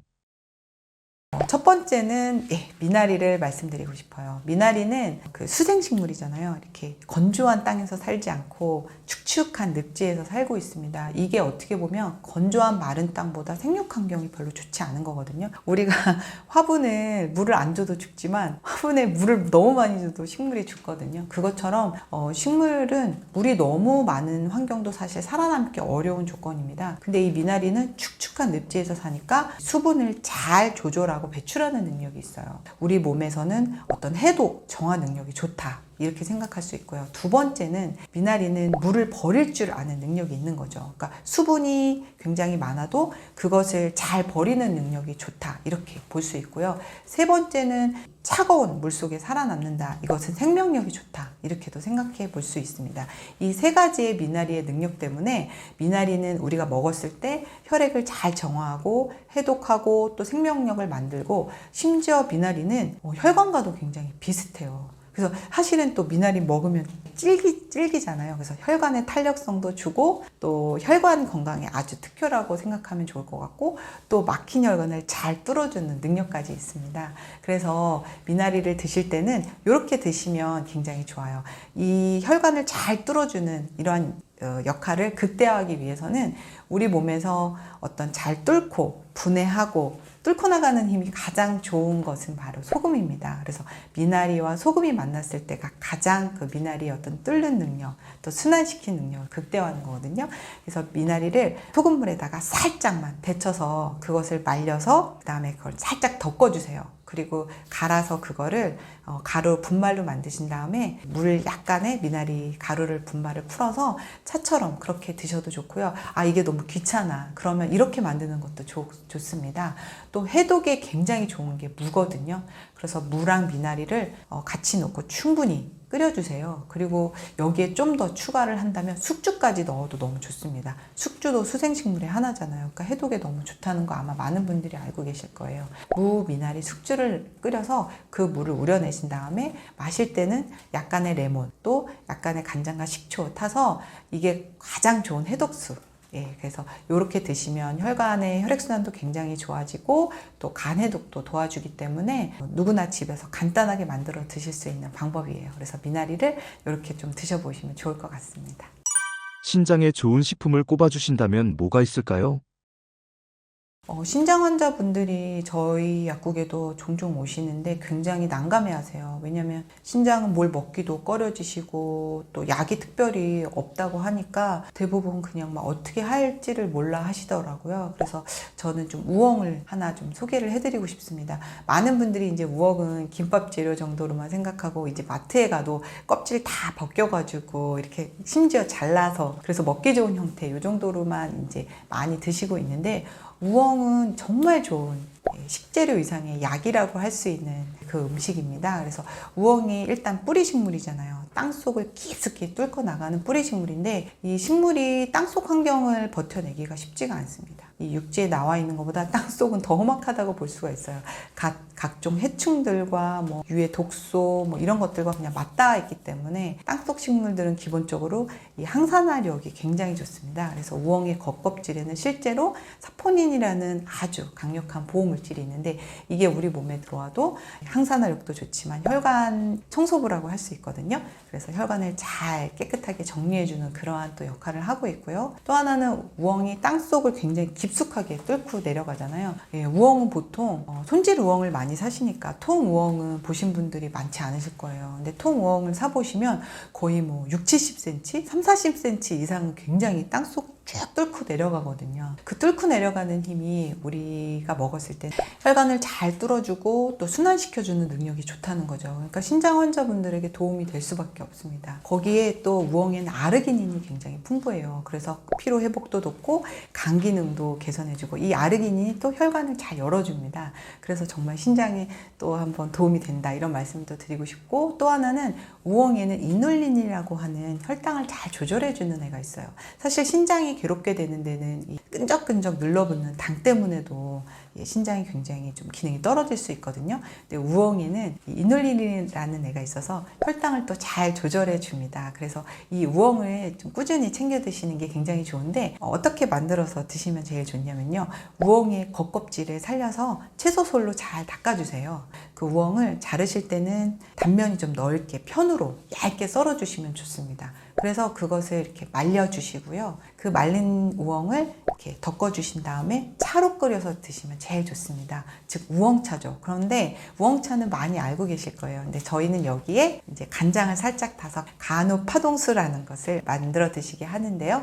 즉 간장과 우엉이 차다 이런 의미예요. 근데 우엉에는 또 칼륨이 많기 때문에 신장 환자분들이 좀 두려워하는 경우가 많습니다. 근데 여기에 나트륨이 있는 간장을 살짝 타시게 되면요. 먹기도 좋고 흡수도 잘 되지만 칼륨과 나트륨의 비율이 균형이 잘 맞아 들어가서 신장 환자분들도 걱정 안 하시고 우엉을 드실 수가 있고요. 또 한 가지는 뭐 된장국을 끓이시던 묵국을 끓이시던 우엉을 넣고 국물을 우려서 모든 음식에 한번 드셔보세요. 맛도 굉장히 좋고 또 우엉 육수를 우려냈을 때 굉장히 좀 독특하면서도 향도 굉장히 좋고요. 그래서 우엉을 좀 육수에 활용해 보셔도 좋고 또 우엉을 송송 썰어서 밥에 넣어서 우엉밥을 해 드셔도 좋을 것 같아요. 그렇게 해서 신장 환자분들은 이렇게 세 가지로 좀 우엉을 잘 활용해 보셔도 좋을 것 같습니다. 표고버섯을 어떻게 먹으면 약이 될 수 있을까요? 저는 표고버섯을 좀 말씀을 드리고 싶은데요. 이 버섯의 생육 환경 또한 그렇게 아름답지가 못합니다. 혹독한, 가혹한 환경이죠. 즉, 늘 습한 환경이에요. 사실 저희가 장마철에 기분 안 좋잖아요. 이 습한 환경이 식물에게도 별로 좋은 환경이 아니거든요. 왜냐하면 썩을 수가 있잖아요. 그렇기 때문에 이 습을 잘 말려주는, 수분을 잘 정리해주는 능력이 굉장히 탁월하고요. 그리고 그 습한 환경에서 바로 썩지 않는 천연의 항생 물질이 바로 표고버섯에 많이 들어있습니다. 그래서 그것을 요즘은 뭐 건강식품으로도 많이 활용을 하고 있는데 바로 베타글루칸이라는 성분이 들어있어서 표고버섯은 우리 몸에 천연의 항생제고 또 면역 증강 음식이라고 할 수도 있어요. 그런데 이 표고버섯이 좀 더 좋아지려면 표고버섯을 말린 표고버섯 많이 보셨죠? 말리게 되면 여기에 비타민 D까지 추가가 되어서 더욱 좋고요. 또 어떻게 해서 드시면 제일 좋냐면 미역과 함께 표고버섯 미역국을 끓이면 정말 좋습니다. 또 미역에는 요오드라고 하는 천연의 항생제가 들어있어요. 포비돈 많이 알고 계시잖아요. 저희 상처 이렇게 났을 때 포비돈 많이 찾으시는데 바로 이 포비돈이라고 하는 요오드 성분이 제일 많은 애가 바로 미역입니다. 그래서 미역과 표고버섯이 만나면 그야말로 항바이러스제 천연의 항생제라고 할 수 있죠. 그래서 표고버섯 미역국을 끓여서 여기에 들깨가루 건강한 불포화 지방산까지 추가해서 이렇게 드시면 대상포진 환자분들 또 우리 최근까지 굉장히 고생을 했었던 뭐 독감이라든지 코로나 또 감기가 잘 안 난 그런 환자분들 또 이런 분들도 드셔도 좋아요. 이 표고버섯이 혈관의 건강에도 굉장히 좋겠죠. 혈관에 불필요한 어떤 노폐물들, 찌꺼기들 뭐 이런 것들을 또 잘 정리를 해주니까요. 그래서 어떤 혈관에 문제가 있으신 분들 또 치매 걱정이 있으신 분들 이런 분들 표고버섯 들깨 미역국 많이 만들어서 드시면 좋을 것 같습니다. 암 환자에게 강력 추천하는 주스는 무엇인가요? 복합 세포 주스라고 저희 책에 이제 많이 소개가 되어 있는데 제가 요즘 제일 많이 처방하는 음식 레시피 중에 하나입니다. 이거는 어떻게 보면은 우리 세포 환경을 그냥 올바르게 만들어준다. 세포가 정상적인 활동을 할 수 있도록 도와준다. 이런 음식이라고 생각하시면 될 것 같아요. 뭐 어디에 좋다, 어디에 좋다 이렇게 보다는. 근데 이 결국에는 암이라는 것도 자가 면역이라는 것도 세포 활동에 오류가 있어서 잘못돼서 일어난 일들이라고 볼 수 있거든요. 근데 이 복합 세포 주스는 세포의 망가진 센서를 고쳐주고 또 이 센서가 바르게 되면은 세포 간의 어떤 신호 전달이 올바르게 되면서 어떤 이런 암세포의 전이도 막고 또 암세포의 사멸도 도와주고 세포 소통의 오류로 나타나는 질환 중에 하나가 바로 자가 면역 질환이에요. 결국에는 이게 정상세포인지 아니면은 내가 처리해야 될 나쁜 세포인지 이거 구별이 안 되기 때문에 우리 몸에서 면역작용이 일어나는 거거든요. 그래서 이런 분들에게도 매우 도움이 되고 또 하나는 어떤 내 신경세포의 신호 전달을 굉장히 잘 하게 해줘요. 그래서 기억력 개선에도 좋고 요즘 치매 굉장히 걱정들 많이 하시잖아요. 또 우울증, 불면증 이런 예방과 치유에도 굉장히 도움을 줘서 제가 요즘 많이 권해드립니다. 또 이게 또 먹으면 또 굉장히 또 장에도 좋아요. 단세지방산이라고 하는 굉장히 좋은 물질도 많이 나오기 때문에 면역에도 좋지만 또 장 건강에도 매우 도움이 돼서 제가 많이 권해드리고 있습니다. 만드는 방법은 어렵지 않아요. 무, 무청, 우엉, 당근, 표고버섯, 새송이, 토마토, 또 양배추 이 또 파래 요 재료들만 준비하시고요. 방법은 어렵지 않습니다. 파래를 제외한 나머지 재료는 한 1대1대 정도 비율로 준비를 해주시고요. 물은 좀 충분히 부어주시는 게 좋아요. 저희는 그냥 꾸준히 이 물을 농축해서 먹기보단 내가 먹는 물을 그냥 이 물로 먹는다 이렇게 생각하셔도 좋을 것 같거든요. 그래서 많이 만드셔도 되니까 물은 좀 충분히 부어주시고요. 그리고 한 30-40분 정도 우리다가 파래를 미리 넣으면 막 물이 이렇게 걸쭉해지고 끈적해서 별로 기분이 좋지가 않거든요. 그래서 마지막에 파래를 추가하셔서 한 5분 정도만 살짝 끓여주세요. 그리고 그 물을 따라서 건더기는 뭐 버리셔도 되고 아니면 그 건더기까지 갈아서 스프처럼 드셔도 되는데 저는 일단 그냥 물로 드시는 게 좋다고 봅니다. 왜냐면 이미 유효 성분이 다 물에 녹아져 있기 때문에 그래서 그 물을 큰 통에 물병에 담아 놓으시고 아침에 한 잔 정도 그래서 거기에는 간장과 식초를 추가하셔서 정말 내 몸에 좋은 기준을 세운다. 아침에 일어나자마자 내 몸에 좋은 어떤 파동을 넣어준다. 이렇게 생각하시고 한 잔씩 드셔보시면 좋을 것 같아요. 그래서 이 복합세포 주스는 수많은 암 환자 그리고 자가 면역 질환을 비롯한 뭔가 원인을 알기 어려운 난치성 환자들의 치유 사례가 너무 많으니까 한번 꼭 만들어서 드셔보셨으면 좋겠습니다. 막힌 혈관을 뚫어주는 주스는 어떻게 만드나요? 요즘 혈관이 걱정된다 하시는 분들 너무 많더라고요. 그래서 이 주스 꼭 소개를 한번 해드리고 싶은데 혈관 건강엔 한 3가지 정도의 요건이 필요하다고 할 수 있어요. 첫 번째는 혈액 자체가 맑아야 한다. 두 번째는 혈관에 껴있는 어떤 찌꺼기, 노폐물 이런 것들이 없어야 한다. 세 번째는 혈관 자체가 건강해야 됩니다. 즉 혈압이 좀 올라가도 버텨줄 수 있는 탄력이 있어야 된다. 이 3가지인데 이 3가지 요건을 한 음식으로 저희가 전략적으로 만들어져 있는 혈관 건강 파동 주스라는 음식이 저희 책에 소개가 되어 있는데요. 바로 여기에 있는 재료들은 일단 무는 어떤 해독의 왕이라고 할 수 있는 재료잖아요. 그리고 또 이 언 땅도 뚫고 갈 정도로 막힌 곳을 잘 뚫어줍니다. 그리고 두 번째 재료는 미나리예요. 그래서 미나리는 혈액을 잘 정화하고 또 해독해주고 막힌 혈관을 잘 뚫어주는 재료고요. 또 여기에 퀘르세틴이 굉장히 풍부해서 항산화력도 있고 콜레스테롤 조절 작용도 있는 양파. 그리고 또 혈관에 불필요한 습을 잘 정리해 줄 수 있는 그러한 표고버섯. 또 여기에는 마지막으로 콜라겐 생성도 도와주고 해독도 잘 해주는 해독의 핵심이 되는 북어머리라고 하니까 혼났어요. 북어 대가리 이렇게 사용을 해서 만듭니다. 그래서 일단 북어 대가리와 대파는 좀 불에 구워줄게요. 직화로 먼저 구워주시고요. 그리고 이제 먼저 북어 대가리부터 충분히 물을 우린 다음에 나머지 대파, 무, 양파, 미나리, 표고버섯을 넣고 충분히 우려주세요. 한 1시간 정도 충분히 우린 다음에 충분히 우리시려면 물을 또 충분히 부어주시는 게 좋습니다. 그래서 물을 굉장히 많이 좀 부어주시고요. 충분히 1시간 정도 우린 다음에 마지막에 다시마를 좀 넣어요. 그리고 20분 정도 좀 더 우리세요. 다시마를 처음부터 안 넣는 이유는 그 미끈미끈한 다시마 때문에, 성질 때문에 먹을 때 좀 기분이 좋지 않거든요. 그래서 마지막에 잠깐만 넣으시는 게 좋고요. 그리고 나서 건더기는 버리시고 그 물만, 육수만 이렇게 채로 걸르신 다음에 먹을 때마다 한 번 먹을 분량에 바나나 하나 넣으시고 조금만 더 삶아주세요. 그리고 갈아서 그걸 주스처럼 드시면 맛도 정말 좋고요. 또 어떤 분이 저에게 이걸 만드시고 와, 이거 먹자마자 너무 기분이 좋고 맛도 좋고 일단은 먹었을 때 뭔가 느껴지는 게 다르다고 하시더라고요. 정말 혈관에 있는 혈액들이 파도처럼 잘 이렇게 쭉쭉 나갈 수 있는 그런 레시피니까 만들기도 너무 좋고 맛도 좋으니까 혈관 건강이 걱정되시는 분들 한번 만들어 보셨으면 좋겠습니다. 몸에 좋은 건강 주스 얼마나 먹어야 할까요? 제가 한번 질문을 한번 해볼게요. 술을 어느 날 그냥 독주를 한 번에 많이 먹은 사람이 알코올 중독자일까요? 아니면 매일 하루에 두세 잔씩 드시는 분이 알코올 중독자가 될까요? 바로 두 번째겠죠. 그러니까 한 번에 그냥 많이 먹는 것도 물론 뭐 효과는 있습니다. 그런데 음식 치유의 기본은 우리 몸이 바뀌는데도 시간이라는 게 걸리고 우리 몸이 바뀔 때는 누적이라는 것도 중요해요. 그래서 저는 일정한 양을 차라리 매일 드시는 게 훨씬 효과적이다 이런 말씀을 드리고 싶어요. 그래서 차라리 한 번에 그냥 오늘 왕창 먹고 내일은 그냥 다른 음식 먹고 이렇게 하지 마시고요. 그냥 매일 조금씩 해서 뭐 예를 들어서 하루에 한 끼, 저녁은 이 음식으로 아니면 아침은 이 음식으로 해서 하루에 한 끼만 규칙적으로 매일 드셔보세요. 우리가 약도 매일 아침, 점심, 저녁 또는 매일 아침 이렇게 한 번씩 드시잖아요. 음식 치유도 음식을 약의 대우를 해줘야 정보력이라는 게 생겨서 우리 몸을 바꿔주거든요. 그러니까 우리 몸의 운전사를 바꾸려면 매일 꾸준히 규칙적으로 드시는 게 훨씬 효과가 좋습니다. 채소 과일 주스 간에 무리가 가지 않을까요?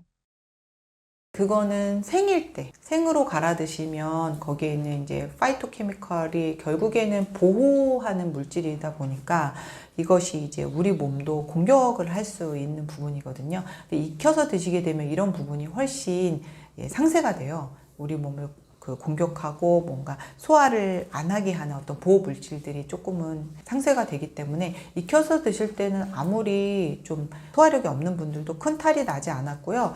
심지어 여기서 더 소화력이 없다. 나는 뭘 먹으면 무조건 탈이 난다 하시면 발효해서 드시면 됩니다. 익혀서 드시는 것 또한 나는 좀 불편했다 하시는 분들은 뭐 김치를 만들어서 드시던지 아니면은 뭐 미생물에다가 이렇게 뭔가 발효해서 드시는 게 좀 직관적으로 이해가 안 가시면 된장 같은 데다가 좀 박아놨다가 그걸 꺼내서 그래서 그거를 다시 끓여서 이렇게 드시는 것도 방법이에요. 그만큼 소화력이 없으신 분들은 그렇게 드시면 좋고 또 하나는 식혜 형태로 드시는 것도 좋습니다. 그래서 저희가 식혜도 많이 알려드리고 있거든요. 그래서 좋은 재료들을 식혜 형태로 드시는 것도 하나의 방법입니다. 혈당 떨어뜨리는 최고의 당뇨 음식은 무엇인가요? 당뇨는 어쩌면 이렇게까지 표현해도 좋을 것 같아요. 당 중독 상태다. 왜냐면은 우리가 굉장히 당이라는 거는 정말 필수 물질인데 오죽하면 얼마나 과잉 상태가 되어 있으면 이 소중한 당을 버리겠어요. 그러니까 결국에는 혈관 속에 당이 넘쳐나는 상태라는 거죠. 그래서 이거를 좀 바로 잡기 위해서는 저는 당의 재료가 되는 탄수화물을 배제하는 것도 중요하지만 농약 중독이면 제일 먼저 해야 될 게 농약을 안 먹는 것도 물론 중요하지만 농약의 해독제가 저는 필요하다고 생각을 하거든요. 근데 이 당 중독을 해결하는 해독제는 바로 소금이에요. 에이? 이러실 수도 있을 것 같아요. 그래서 많은 당뇨인들이 저염식을 하고 계셔서 제 얘기가 좀 생뚱맞게 여기실 수도 있는데 한번 들어보세요. 저희가 음식이 굉장히 달아요. 달 때 소금을 넣으면 단지 잘 모릅니다. 결국 이 당뇨의 가장 큰 문제점은 뭘까요? 혈관이든 우리 세포이든 여기저기 다니면서 당이 쩍쩍 늘러붙어서인데 이것을 빠르게 해독하고 중화시켜주는 게 바로 소금이라는 거예요. 그러니까 단짠단짠처럼 실질적으로 맛도 중화시켜주지만 실제로 쩍쩍 늘어붙는 혈관 속의 당을 늘러붙지 않게 하고 분해하고 헤쳐놓는 애가 바로 소금입니다. 그래서 저는 당을 적게 먹고 배제하는 것도 좋지만 당을 중화시키고 해독시키는 바로 소금을 드시는 게 가장 좋아서 저는 사실은 죽염수를 많이 드시게 해요. 왜냐면 소금을 많이 먹으세요 하면 아이고 소금은 또 뭐 부종이 있대더라, 아니면은 또 요즘 바다가 오염됐는데 소금을 어떻게 먹냐, 이런 분들이 많은데, 죽염은 아주 건강이 안 좋은 분들도 드실 수 있게 소금을 약으로 만들어 놓은 상태라고 생각을 해요. 그래서 다양한 어떤 그 바다에 있을 수 있는 그 오염 물질들 9번 구워지면서 그런 부분이 많이 해소가 되고요. 또 하나는 그 대나무에 있는 여러 가지 미네랄들이 소금 속으로 계속 9번 구워지면서 농축해서 들어갑니다. 그렇게 되면은 칼륨이라는 비율도 굉장히 높아지기 때문에 부종이 잘 생기지도 않고 미네랄들이 정말 충분하니까 죽염은 그 자체를 NaCl로 보기보다는 여러 미네랄의 총합으로 보셔도 될 만큼 굉장히 안전한 형태의 소금이라고 생각해요. 그래서 저는 죽염수만 충분히 드셔도 어떤 당으로 있을 수 있는 피해, 당을 해독할 수 있는 부분에 굉장히 도움을 많이 받으실 수 있어서 제가 많이 권해드렸는데 실제로 당에 굉장히 조절하는 데도 도움을 많이 받으셨어요. 그런데 그래도 나는 죽염도 싫고 소금도 싫다, 이런 분들을 위해서 저희는 음식으로 이제 많이 권해드리는 게 바로 모시조개탕입니다. 이런 어떤 해조류들, 갯벌 음식들은 기본적으로 염분이 굉장히 많이 들어있잖아요. 그래서 음식에서 얻어낼 수 있는 이러한 소금에 대해서는 또 거부감이 없으시더라고요.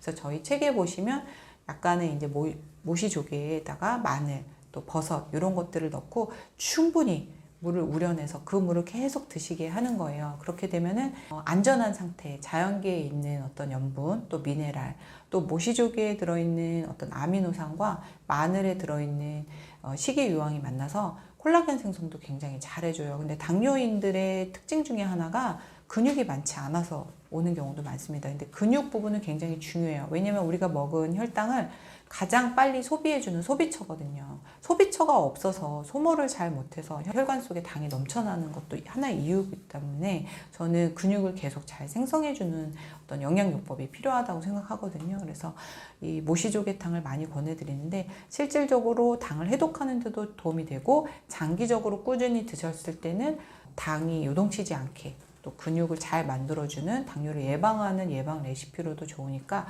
꼭 한번 만들어서 드셔보셨으면 좋겠습니다. 몸에 좋은 소금과 나쁜 소금은 어떻게 다른가요? 이제 음식에 일단 기본적으로 들어가지만 더 많이 먹어야 된다고 제가 추가로 죽염수, 그러니까 물을 마실 때마다 소금을 타서 먹는 걸 말씀드리는 이유는 현대인들의 많은 질병이 탈수에서 옵니다. 탈수? 내가? 이렇게 생각하실 수 있는데 우리가 실제로 태어나서 죽을 때까지 수분을 계속 잃어가면서 노화가 오고 또 노화에서 죽음까지 가기 때문에 마지막에 죽기 전의 모습은 이렇게 포동포동한 사람은 없어요. 수분이 다 빠져나가서 굉장히 바짝 마른 상태로 죽는 거거든요. 그래서 어떻게 보면 우리가 음식을 먹는다는 것도 결국에는 좋은 수분을 섭취하기 위함도 있는 겁니다. 근데 지금 현대인들의 음식 습관은 어떤 걸까요? 수분을 굉장히 많이 빼내는 음식 습관을 가지고 있어요. 저도 사실은 아직까지도 커피는 못 끊고 있는데 커피, 그 다음에 또 마른 음식, 뭐 구워졌든 튀겨졌든 수분이 하나도 없는 음식, 또 술, 정말 수분을 많이 빼죠. 또 담배, 약은 정말로 우리 몸을 정말 탈수를 시키는 정말 큰 원인이죠. 근데 약을 심지어 막 한 주먹씩 드시는 분들이 있어요. 그리고 매일 먹고 있죠, 약을. 당뇨인들 같은 경우는 정말 하루도 빠짐없이 이렇게 드시고 있잖아요. 그래서 우리는 음식에 있는 염분만 가지고는 이 수분을 더 많이 늘릴 방법이 없습니다. 너무 부족한 상황이기 때문에. 그래서 물을 드실 때 왜 소금물을 드시게 하냐면요, 우리 몸은 맹물로 되어 있는 게 아니라 0.9%라는 염분의 농도를 유지하고 있습니다. 근데 내가 수분 보유량을 좀 더 늘리고 싶잖아요. 탈수가 일어났으니까. 그러면 이걸 늘리기 위해서 만약에 맹물을 넣잖아요. 그러면 0.9%의 농도가 어떻게 될까요? 희석될 수가 있겠죠. 그러니까 그대로 배출이 됩니다. 근데 그냥 배출이 되는 게 아니라 우리 몸에서 맹물을 넣으면 수분만 빠져나가는 게 아니라 미네랄도 같이 빠져나가요. 그래서 맹물을 계속 더 많이 먹게 되면 내 몸이 탈수가 일어나서 물을 많이 먹어야지 하고 맹물을 많이 먹게 되면 농도는 점점 더 희석되고 탈수는 더 많이 일어난다는 거죠. 그래서 소금물을 먹어야지만 우리 몸에 수분 보유량이 늘어납니다. 이런 말 혹시 아실까요? 소금 가는 곳에 뭐 간다? 물 간다. 그래서 염분 없이는 우리 몸에서 수분을 함수할 수 있는 방법이 없어요. 그래서 저희가 병원에 가도 뭐 체액을 많이 손실했던, 여름에 막 일사병으로 체액을 많이 손실했던, 혈액을 많이 손실했던, 기절을 했던 병원에 가면은 소금물을 넣지 맹물을 넣지 않잖아요. 그 얘기는 결국에는 우리 몸의 체액 손실은 소금물로만 가능하다. 이것을 보상하기 위해서는, 그래서 제가 이제 죽염수를 권해드리는 거고요. 그리고 당뇨 환자분들은 실제로 체성분을 측정을 해보면 체수분이 굉장히 안 좋습니다. 근육이 없기 때문에. 그래서 이것을 보완하기 위해서라도 소금물을 드시게 하는데, 저에게 이런 질문을 많이 하세요. 뭐 천일염도 있고 뭐 히말라야 소금도 있고 뭐 다 있는데 왜 꼭 죽염을 말하냐 이렇게 말씀을 드리는데, 그냥 가장 좋고 안전한 상태의 소금이라서 말씀을 드리는 거예요. 이게 만약에 좋은 방법이 아니라면 왜 굳이 9번씩 이 힘든 과정을 거치겠어요. 다시 대나무 안에 넣고 또 그 정말 고열에 다시 굽고 하는 게, 어떤 소금이 가지고 있는 불순물도 굉장히 제거를 많이 해주지만, 저는 죽염을 이렇게 표현해요. 채소 소금이다. 그래서 저는 어떠한 음식 처방도 단일 한 가지는 거기에는 뭔가 반대급부가 있다고 생각합니다. 근데 채소와 함께 소금이 같이 갈 때는 사고를 치지 않는다고 봐요. 그래서 대나무라는 식물과 함께 결합된 형태지 죽염은 그냥 단지 소금이 아니에요. 그래서 채소의 미네랄의 총합과 건강하게 먹을 수 있는 나트륨이 같이 결합된 상태라서, 그래서 제가 죽염을 많이 권해드리는 것 같습니다. 나쁜 소금이요? 네, 있습니다. 흔히 말하는 정제염. only NaCl만 들어있는. 네, 정제염은, 그런데 이거는 그래도 체수분이 없는 사람에게는 저는 그래도 약이 될 수 있다고 생각해요. 우리 왜 등산 가고 히말라야 등반할 때 식염이라고 들고 가잖아요. 그 정제염이거든요. 오로지 NaCl만 들어있거든요. 정말 염분이 없을 땐 그거라도 약이 되지만, 여러 가지 이제 소금 때문에 걱정하고 유해성에 대해서 막 힘들어 하시고 이런 분들 때문에 이제 제가 가장 안전한 형태의 죽염을 권하고 있습니다. 그런데 소금 자체가 다 빠져나가, 땀으로 다 빠져나가고 이럴 때는 장 건강에 좋은 최고의 항산화 주스는 무엇인가요? 제가 지금부터 소개할 과채한원 주스라는 것은 아마도 푸드닥터를 알고 계신 분들은 누구나 한 번쯤은 해 드셨을 정도로 만들기도 굉장히 쉽고, 그리고 많은 분들이 한 번씩은 다 굉장히 많이 알려져 있는 그러한 레시피예요. 그래서 제가 이 음식은 주로 이제 어떤 음식 치유를 시작할 때, 입문할 때도 많이 권해드리지만, 또 제가 많이 권해드리는 분들 중 한 분이 이제 항암 치료를 하는 분들. 사실은 항암제는 뭐 분명히 암 치료에 필요해서 드시고 계시고 하고 계시지만, 그것 때문에 이제 발생한 어떤 부차적인 부작용들이 굉장히 많거든요. 소화력도 굉장히 떨어지고, 또 이것 때문에 굉장히 뭐 통증이 생긴다든지 이런 부분에서 이 과채한원 주스는 이 항산화력을 굉장히 많이 받을 수가 있기 때문에, 어떤 항암 치료할 때 통증 경감과 그다음 소화불량 또 이런 부작용을 완화하는 데 굉장히 도움이 돼요. 그래서 만드는 방법은 굉장히 간단합니다. 사과, 바나나, 단호박, 양배추, 토마토 5가지 재료들을 가지고 비율은 1대1대1 정도의 비율이면 되고요. 이렇게 물은 한 2-3배 정도 부으신 다음에 2배 정도 부으시면 될 것 같아요. 그래서 한 40분 정도 삶아주시고 갈아서 스프처럼 드시는데, 이때 드시기 전에는 흡수에 굉장히 도움이 되는 간장과 식초만 추가해서 드시면 되고요. 암 환자분들은 여기에 이제 미역국 정도, 그리고 물김치 정도 이렇게 구성을 해서 하루에 한 끼 또는 2끼 정도 드시면 많은 분들이 정말 속이 편하고 이 항암에도 굉장히 도움을 많이 받았다, 이런 말씀들을 많이 해주고 있어요. 그래서 과채한원 주스가 또 암 환자의 치유에도 많이 도움이 되니까 권해드리고 있고, 또 하나는 과민성 대장 증상, 장에 문제가 있는 분들의 기본 레시피로도 많이 알려드립니다. 그래서 이걸로 역류성 식도염이라든지 장에 문제가 있는 분들도 굉장히 많은 치유 사례를 제가 들었거든요. 정말 만들기도 쉽고 가격도 그렇게 구입하는데 어려움이 없고, 또 가격도 착한 이 과채한원 스프를 좀 한 일주일치씩 이렇게 보관해 놓고 계속 드셔도 좋을 것 같아요. 고혈압, 뇌졸중에 좋은 최고의 음식은 무엇인가요? 바나나 내림죽이라는 그러한 그 레시피를 제가 뇌졸중이라든지 혈압 관리 어려운 분들에게 많이 알려드렸고, 실제로 뇌졸중 환자의 어떤 치유에도 임상 사례가 굉장히 많은 음식 레시피입니다. 이 만드는 과정은 굉장히 간단해요. 불린 검은 콩, 뭐 그냥 집에 노란 콩이 있으시면 노란 콩으로 하셔도 좋고요. 검은 콩이면 좀 더 좋습니다. 여기에 이제 바나나, 또 미나리, 또 파래, 그리고 감자 이렇게 준비를 해 주시면 좋아요. 그리고 콩은 한 1시간에서 2시간 정도 불려놨다가 여기에 바나나 하나 넣고 한 3, 40분 정도 끓여줍니다. 그리고 끓이다가 한 5분 정도 남겨두시고 여기에 파래를 추가해서 한 5분만 정도 끓여주세요. 그리고 나서 끓이는 동안에 한편에서는 미나리를 준비해 뒀다가 끓는 소금물에 미나리를 데쳐주세요. 그리고 미나리는 가를 때 좀 이렇게 엉킬 수가 있거든요. 그래서 미리 좀 송송송 썰어 두시면 좋습니다. 그래서 아까 삶아놓은 파래, 검정콩, 그리고 바나나와 함께 데쳐놓은 미나리를 갈아주시면 돼요. 그런데 여기에 정말 중요한 애가 들어갑니다. 바로 생감자즙이라는 거예요. 그래서 감자를 겉껍질을 살려서 이렇게 강판에 갈아주시고요. 그 즙만 짜서 사용하셔도 좋고 아니면 그냥 갈은 그 채를 드셔도 좋습니다. 그래서 아까 미나리, 검은콩, 또 파래, 바나나 이렇게 갈아 놓은 거에 생감자를 약간 추가해서 이렇게 드시면 미나리가 혈관도 굉장히 강화시켜주고 잘 뚫어주고 또 바나나에는 또 트립토판이라든지 또 혈관을 이완시키는 마그네슘이라든지 이런 것들이 들어가서 또 혈관 건강에 또 도움이 되고요. 그 자체가 혈압약이기도 합니다. 그리고 콩은 굉장히 피를 맑게 해주고 또 사포닌이라고 해서 혈관 청소 이런 것도 해줍니다. 그리고 파래는 또 혈관을 잘 열어주고 이완시켜주는 마그네슘이 좀 풍부하죠.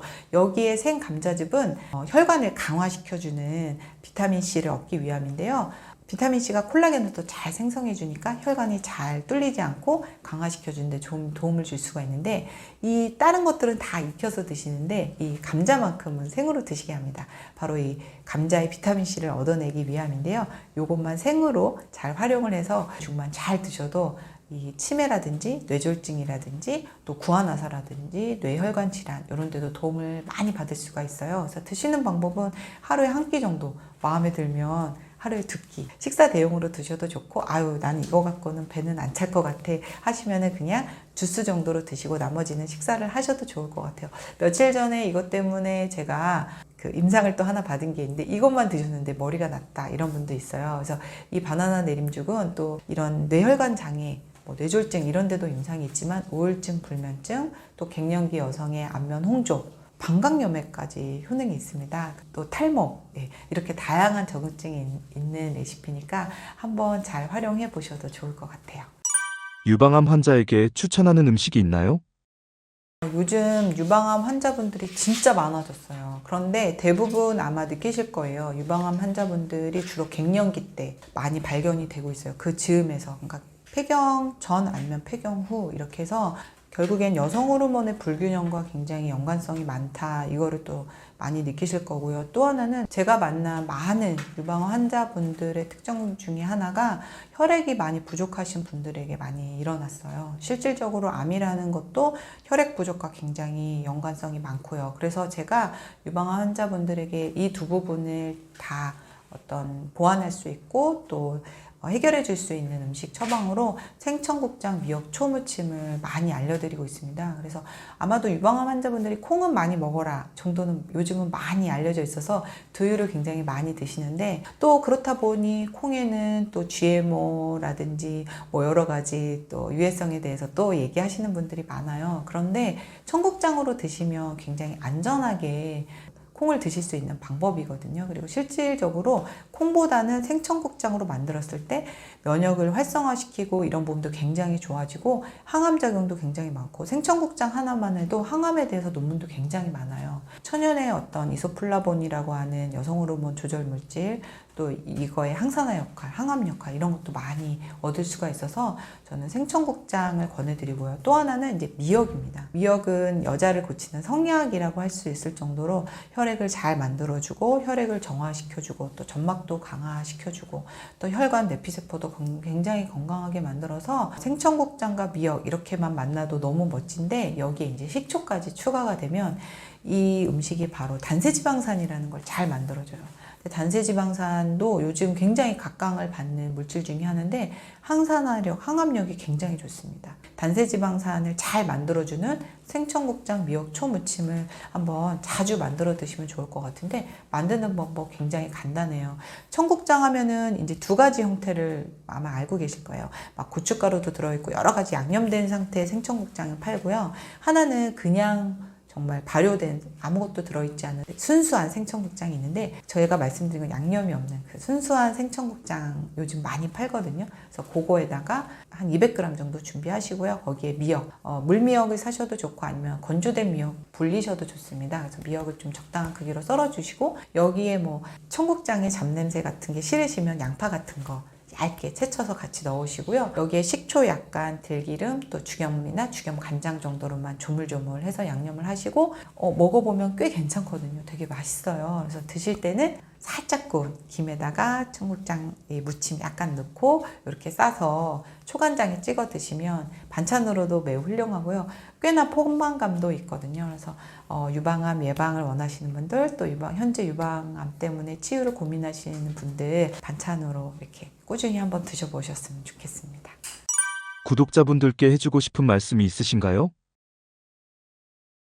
저는 음식으로 치유하는 약사입니다. 그래서 지금은 예전보다 더 많이 음식만 가지고 치유를 하려고 많은 노력도 하고 있고 연구도 하는데 제가 요즘 들어서 조금 더 많이 어려운 환자들을 만나고 있어요. 그 만나면서 느끼는 바가 또 있더라고요. 생각보다 특별한 이름조차 없는 그런 질병인데 너무 또 일상을 망가뜨릴 정도로 너무 심각하고 고통스러운데 이거에 답을 찾지 못해서 길게는 7년, 8년, 뭐 짧게는 3년, 4년 여기저기 다니시면서 돈도 많이 쓰시고 막 정신도 너무 피폐해지시고 이 정말 살기 좋은 시대에 너무 고통을 받는 분들이 많더라고요. 저도 사실 과거에 굉장히 아팠던 기억이 있지만 이분들은 지금 아예 돌파구를 못 찾고 있어서 내가 왜 이게 왔는지조차 모르고 있어서 너무 힘든 분들이 생각보다 되게 많다는 거를 제가 느끼게 됐습니다. 그런데 제가 암 환자분들한테도 이런 말씀을 많이 드리는데 이러한 이 엄청난 질병도 제가 그분들을 상담해 보면서 느끼는 건 아주 사소한 일상의 오류들이 누적되고 중첩되면서